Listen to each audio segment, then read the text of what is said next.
Provérbios capítulo 9, versículo 1. A sabedoria construiu a sua casa sobre 7 colunas. Versículo 2. Mandou matar animais para uma festa, preparou vinho e pôs à mesa. Versículo 3. Aí mandou as suas empregadas gritarem do lugar mais alto da cidade. Versículo 4. Entre, gente tola, e disse às pessoas sem juízo. 5. Venham, comam a minha comida e bebam o vinho que eu preparei. Versículo 6. Deixem a companhia dos tolos e vivam. Sigam o caminho do conhecimento. Nesses primeiros versículos do capítulo 9 de Provérbios, está sendo contada uma parábola. Parábola é uma pequena história que nos fala sobre uma verdade. Então, o rei Salomão, que escreveu o livro de Provérbios e escreveu esse capítulo 9, ele conta a seguinte história. A sabedoria, e você vê no versículo 1 que sabedoria está em letra maiúscula, e nós já comentamos aqui que sabedoria em letra maiúscula significa Deus. Deus é o dono da sabedoria. Então, Deus, com a sabedoria que ele tem, construiu a sua casa sobre 7 colunas. Então aqui a parábola, a história é de que Deus ele constrói um lugar onde ele está pronto para receber a todas as pessoas que querem chegar perto dele. E ele, no versículo 2, quando fala assim, ele mandou matar animais para uma festa e preparou vinho e pôs à mesa, ele está dizendo assim, Deus prepara todos os dias uma festa, onde ele tem a sua comida preparada, onde ele tem uma refeição posta para mim e para você, onde ele tem o seu manjar, onde ele tem os animais que ele já matou, que ele já preparou, que ele já colocou na mesa, e essa refeição fala a respeito do relacionamento com ele, fala a respeito da palavra dele. Quando Jesus estava no deserto, lá em Mateus, no capítulo 4, ele foi tentado pelo diabo, que disse assim, transforme as pedras em pães. E Jesus disse, nem só de pão vive o homem, mas de toda a palavra que sai da boca de Deus. Então aqui, quando ele fala que mandou matar os animais para uma festa e ele serviu um banquete, o que está posto na mesa e que é servido para mim e para você é a palavra dele, que nos traz vida. E ele preparou o vinho e pôs à mesa. O vinho nos fala sobre alegria. Jesus disse uma vez para os seus ouvintes, você não pode deitar vinho novo em odres velhos, mas você tem que deitar o vinho novo em odres novos. Um odre é uma capa, onde as pessoas jogavam o vinho para conservar o vinho. Mas o vinho, com o tempo, ele fermenta. Então, se o odre é novo e você coloca o vinho novo no odre novo, o vinho novo tem resistência para se expandir e para manter aquele vinho novo. Mas se você joga o vinho novo em um odre que já recebeu um vinho anterior, que já fermentou e que já enfraqueceu a estrutura daquele odre, ele se rompe e ele perde aquele vinho. Então, quando o versículo 2 fala assim, mandou matar animais para uma festa e preparou vinho e pôs à mesa, Deus está dizendo que ele prepara uma mesa e ele coloca a palavra dele para que nós possamos nos alimentar dessa palavra e ter vida. E quando nós comemos da comida dele e temos vida, nós também bebemos do vinho dele, que nos traz alegria. Vinho fala de alegria. E quando Jesus falou dessa questão de deitar vinho novo em odres novos, significa que se você tem andado num caminho longe de Deus, então os seus odres estão velhos. Para que você receba o vinho de Deus, a palavra de Deus e a alegria de Deus, Você precisa renovar os seus odres, ou seja, renovar a sua estrutura e se entregar totalmente para Deus. Versículo 3: Aí mandou as suas empregadas gritarem do lugar mais alto da cidade. O versículo 3 mostra que Deus, todos os dias, faz com que a palavra dele e a oferta da comida e da alegria que ele tem para dar às pessoas é anunciada em todos os lugares. Você já ouviu pessoas dizerem assim, que os crentes estão em todos os lugares. Todo lugar tem alguém falando a respeito de Deus, a respeito da Bíblia, a respeito da palavra. Em todos os lugares isso fica disseminado, divulgado de maneira muito ampla. Isso é a manifestação da sabedoria, em que Deus está falando para os seus empregados. Os empregados dele, eu sou o empregado dele, todos os que seguem a ele são empregados dele. Nós somos servos dele. Estamos pregando, falando, por meio de vários canais de comunicação, nas ruas, com distribuição de folhetos, com pregação em televisão, com pregação em rádio, com pregação na internet, para que as pessoas entrem para essa casa, entre gente tola. E disse às pessoas sem juízo: venham, comam a minha comida e bebam o vinho que eu preparei. Deixem na companhia dos tolos e vivam, sigam o caminho do conhecimento. Então, o versículo 1 ao 6 nos fala sobre o banquete da sabedoria. Deus quer que todos sejam salvos, e Ele quer dar boa comida, que são as palavras dele, e dar alegria, que representa o vinho dele. E Ele quer que você mude os seus odres, ou seja, a sua estrutura, o seu pensamento, para que você receba o vinho novo, que vai trazer a você alegria.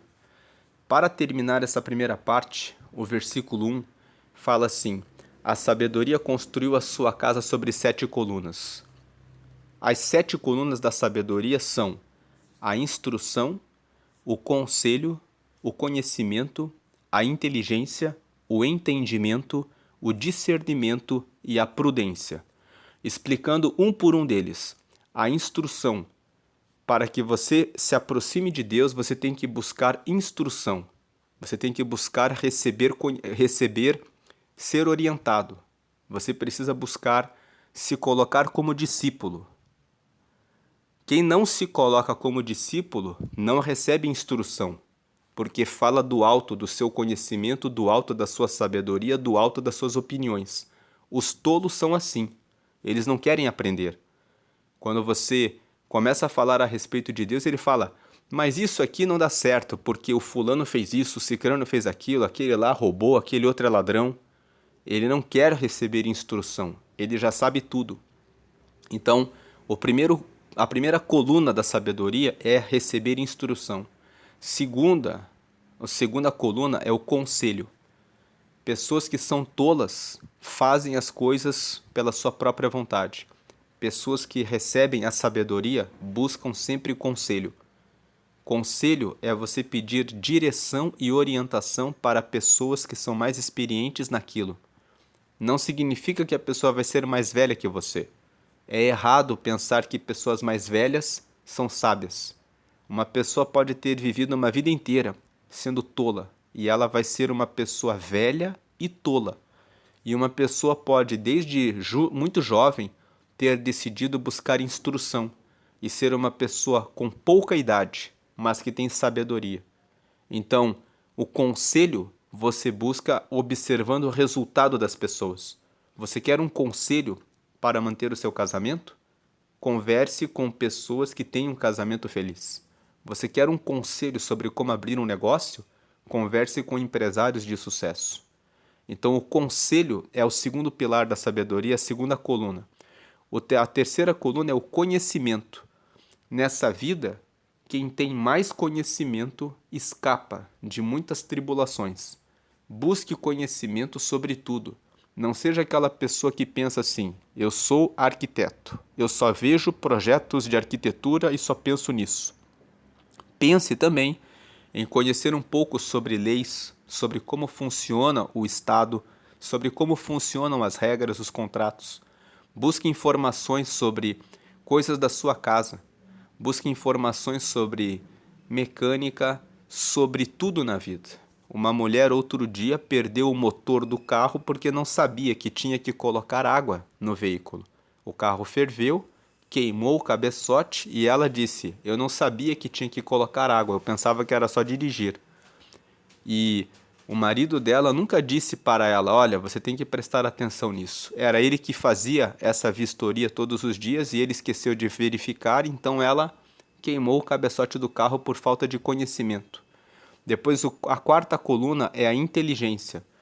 Quando você recebe instrução, você recebe informação, quando você olha o conselho de alguém, quando você recebe conhecimento pela leitura, pela relação com alguém, você tem que usar o seu cérebro, a sua inteligência, usar o seu esforço para guardar aquela informação, ler 2 ou 3 vezes um livro que você leu, ler a Bíblia, alguma coisa que você não entendeu algumas vezes, até que você realmente entenda aquilo. Isso exige esforço. A inteligência é colocar esforço em aprender coisas novas. Isso vai levar você para o quinto pilar, a quinta coluna da sabedoria, que é o entendimento. Quando você recebe instrução, escuta conselhos, recebe conhecimento, se aplica usando a sua inteligência, você entende aquilo. O entendimento é quando você realmente sabe aquilo, a ponto de você poder explicar para os outros. Você entende a respeito daquilo porque você realmente se dedicou para saber aquilo. E quando você tem entendimento a respeito de muitas coisas, você tem discernimento, que é a sexta coluna da sabedoria. O discernimento é a capacidade de separar o que é certo do que é errado. Você tem clareza a respeito do que fazer. E por último, você recebe prudência. Quanto mais informação e conhecimento você tem discernimento, tem clareza das decisões que vai tomar e você consegue ser prudente. Prudente é aquele que consegue escolher a melhor decisão para os problemas. Então, a sabedoria construiu a sua casa sobre 7 colunas. A sabedoria, ela envolve você ter instrução, buscar conselhos, buscar conhecimentos, usar a sua inteligência para ter entendimento, que vai trazer discernimento e que vai levar você a ter prudência. E essa festa, Deus está preparando todos os dias para que cada um de nós possamos comer desse alimento e beber do vinho que vai nos dar alegria. E o convite é esse, versículos 4, 5 e 6, lendo novamente: "Entre gente tola, e disse às pessoas sem juízo: venham, comam a minha comida e bebam o vinho que eu preparei. Deixem a companhia dos tolos e vivam." O versículo 6 nos fala: se você tem andado com pessoas tolas, fuja delas. Comece a andar com pessoas sábias. Escolha bem os seus amigos e os lugares onde você senta, porque nós somos a média das 5 pessoas com quem nós mais convivemos. Preste atenção que quando uma pessoa começa a andar com más companhias, depois de um certo tempo, ela vai se corrompendo e vai mudando os seus pensamentos. Isso acontece de maneira involuntária. O ambiente que você frequenta influencia nos seus pensamentos. Então, o versículo 6 é: deixem a companhia dos todos e vivam. Você precisa deixar a companhia dos todos para que você possa achar o caminho da vida. E sigam o caminho do conhecimento. Agora o versículo 7 nos diz o seguinte: se você repreender uma pessoa vaidosa, a única coisa que vai conseguir é ser insultado. Se tentar corrigir um homem mau, o que vai conseguir é ser humilhado. 8. Nunca, nunca, nunca repreenda uma pessoa vaidosa. Ela o odiará por isso. Mas se você corrigir uma pessoa sábia, ela o respeitará. Versículo 9. Qualquer coisa que você ensina a uma pessoa sábia, torna mais sábia ainda. E tudo que você diz a uma pessoa direita, aumenta a sabedoria dela. Então, os versículos 7, 8 e 9 nos trazem um conselho. Não adianta você querer andar com aquelas companhias que fazem a coisa errada. Se você tentar trazer ela para o caminho da luz, ela vai odiar você. Ela vai ficar com raiva de você. E ela vai até zombar de você. é aquela situação em que você começa a endireitar a sua vida e a pessoa fala: "E aí, virou crentinho agora? E aí, virou santa agora? E aí, você fez um monte de coisas erradas no passado e agora você quer pagar de santo para mim?" São essas falas que algumas pessoas escutam quando mudam para o caminho certo. Mas se vocês têm escutado essas falas, deixe essas pessoas. Como diz o versículo 6, deixem a companhia dos tolos e vivam. Para você viver, você precisa deixar os velhos amigos, as velhas amigas e caminhar agora na retidão. Seja uma pessoa sábia. Se alguém corrige você, escute, reflita e pense. Tome críticas não para se sentir mal, mas quando você escutar uma crítica, pense: isso que essa pessoa está falando é verdade? O que eu posso tirar de proveito disso? Quando alguém atirar uma pedra em você, pegue essa pedra e transforme em um degrau para ser uma escada onde você cresce. Nunca receba uma pedrada como para ficar se sentindo mal, para ficar se sentindo diminuído. Avalie se o que a pessoa falou é verdade. Tem pessoas que são muito fracas emocionalmente.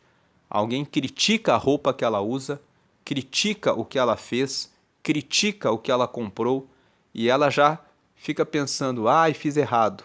Não faça isso. Veja se a crítica realmente procede, se tem sentido, se você realmente poderia ter feito melhor.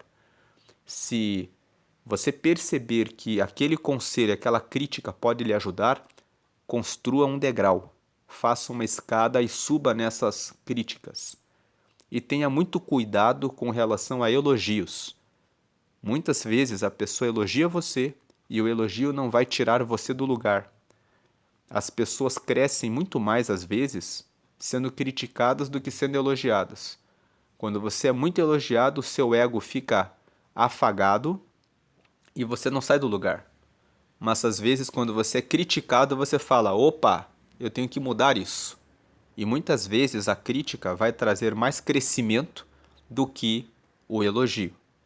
Tome cautela com os elogios. Quando alguém elogiar você, não se infle, não fique cheio, não fique cheia. Pense assim: será que isso realmente é verdade? Você precisa ter uma boa imagem de você. Você precisa estar bem com você mesmo, com você mesma. Mas você precisa ter sabedoria nessa avaliação. Versículo 10. Para ser sábio, é preciso primeiro temer a Deus, o Senhor. Se você conhece o Deus Santo, então você tem compreensão das coisas. O versículo 10 está dizendo: você quer ser sábio? A primeira coisa é você temer a Deus. Temer a Deus significa ter medo de perder a presença de Deus. Significa: eu temo a Deus. Eu não quero perder a presença de Deus. Eu tenho autorrespeito por Deus e eu quero sempre estar com Ele. Temer a Deus significa isso. Querer ter Ele sempre por perto. Então, é isso que vai fazer com que a pessoa seja sábia. Porque se ela quer Deus por perto, ela sempre vai manter a relação com Deus, a oração e a leitura da palavra. E ela vai sempre tomar as decisões pensando: será que Deus está comigo? E se você conhece o Deus Santo, então você tem compreensão das coisas. 11. A sabedoria fará com que você viva uma vida mais longa. 12. Se você for sábio, o lucro será seu. Tem uma outra versão que diz assim: se tu fores sábio, tu somente será abençoado, né? A bênção será só tua. Então aqui seria assim: se você for sábio, o lucro é só seu. Se zombar de tudo, você mesmo sofrerá as consequências. Então é você que decide o que você vai fazer, as consequências serão somente suas. 13. E é uma pena, antes de ir para o 13, lembrar que quando o versículo fala assim: se você for sábio, o lucro será seu. Se zombar de tudo, você mesmo sofrerá as consequências. Mas, avançando aqui nesse versículo, quando você é sábio, as pessoas à sua volta, a sua esposa, os seus filhos, o seu marido, os seus pais, os seus filhos, todos que estão à sua volta também são beneficiados.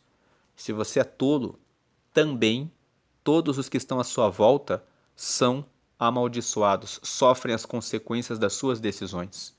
Então, se você não pensa em você mesmo, em você mesma, pense um pouco que se você for sábio, se você for sábia, você vai abençoar todas as pessoas à sua volta. Pense então pelo menos na sua família, nas pessoas à sua volta.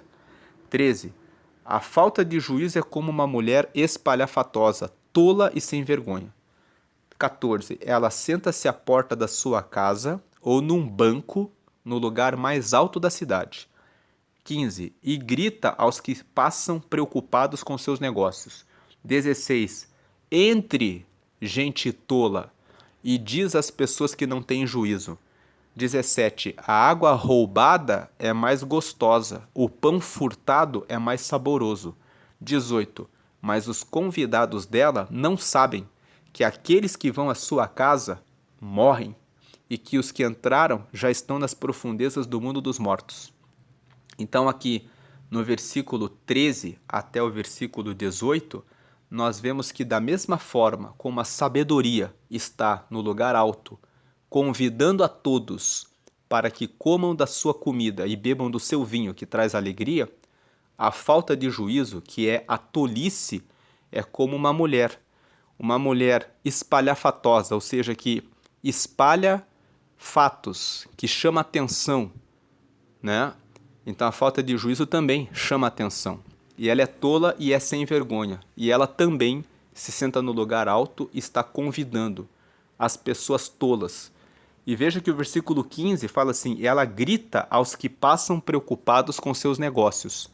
Ela grita para aqueles que não colocam Deus em primeiro lugar, para aqueles que ficam preocupados em resolver a própria vida pelo seu próprio conhecimento.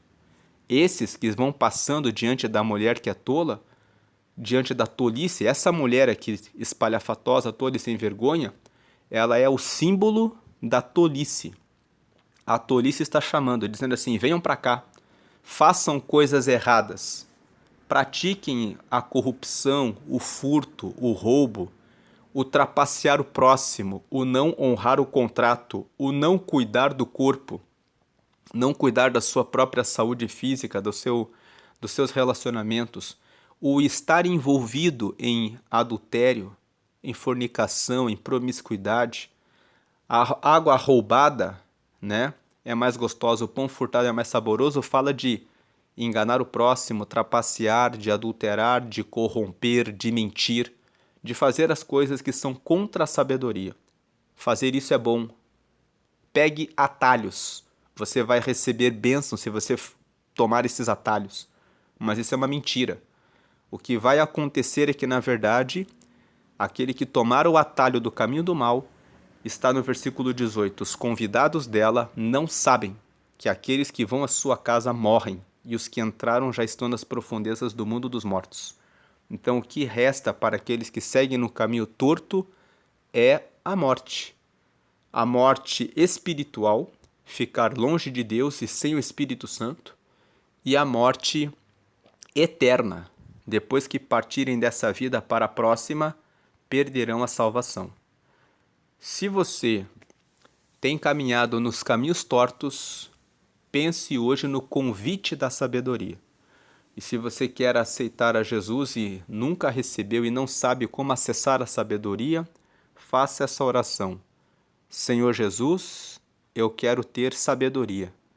Eu quero recebê-lo como meu Senhor e Salvador. Escreve meu nome no céu, no livro da vida, e me dá o teu Espírito Santo para eu acessar a sabedoria hoje até o fim, em nome de Jesus, amém. Deus abençoe a sua vida.